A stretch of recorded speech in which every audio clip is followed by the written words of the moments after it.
My name is Matty Lee. I'm a diver. We are currently at the London Aquatic Centre where I train every day. So the Commonwealth Games are coming up and I hope to compete in the men's 10 metre synchro event with my synchro partner Noah Williams, and also I want to be competing in the individual event on 10 metre. I think the first memory I have, I was 7 years old and I remember walking into the Leeds International Swimming Pool, which is no longer there, but that's where my journey started. I remember walking in and smelling the chlorine and looking up at that 10 metre like, whoa, I want to eventually one day jump off it. Here we are, like trying to compete at the Commonwealth Games and on the 10 metre diving board. We're here on a normal, typical training day. I'm going to start with some weights training. We do that twice a week, sometimes 3, to get the muscles fired up, make us stronger, make us jump higher. Like there's still a lot to build. We've got to do a lot of repetitions, kind of use that strength. So everyone just thinks divers just go into the water and just jump off a board constantly, but there's a lot more that goes into it behind the scenes that no one sees. One of those things is the dry dive. It's basically exactly what it says. It's a dry piece of land where we do diving. So that's a place where we spend half of our time. We do half of our training in there and half of our training in the water. I would build the fundamental elements in here first, or with any dive, and then you'll see it kind of progress up onto the boards.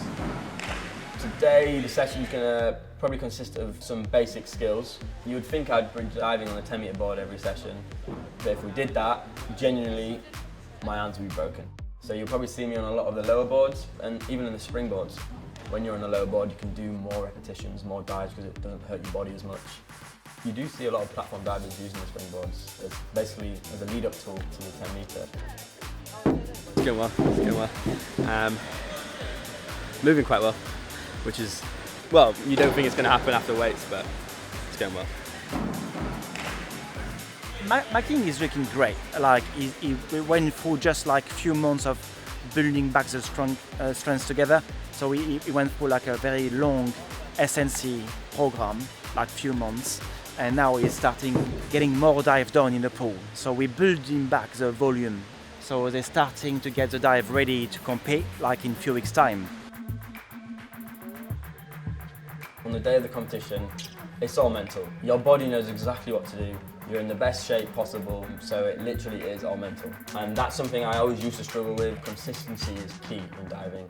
I used meditation as a way to help with my frustration. It was difficult to start off with. Then I started to get really good at it, and it used to relax me, it used to calm me. I used to do it in between training. It's almost like reset. And then eventually I didn't need to just sit down for 10 minutes and meditate. I could just do it on the spot. Because every time I'd find myself getting annoyed or frustrated or upset, I could just almost like instantly do it without even knowing. And I think that's something that you obviously, it's like training, it's like with any sport, like the more practice you put in, the more outcome you'll get. I am really excited. It's going to be my first home games. I think it's her first home games in quite a while, and I've never had that experience before, so I'm very excited. It's going to be great to see a lot of heads watching us. Finally, we have spectators. My family will be able to watch me dive, and I'm really excited to compete.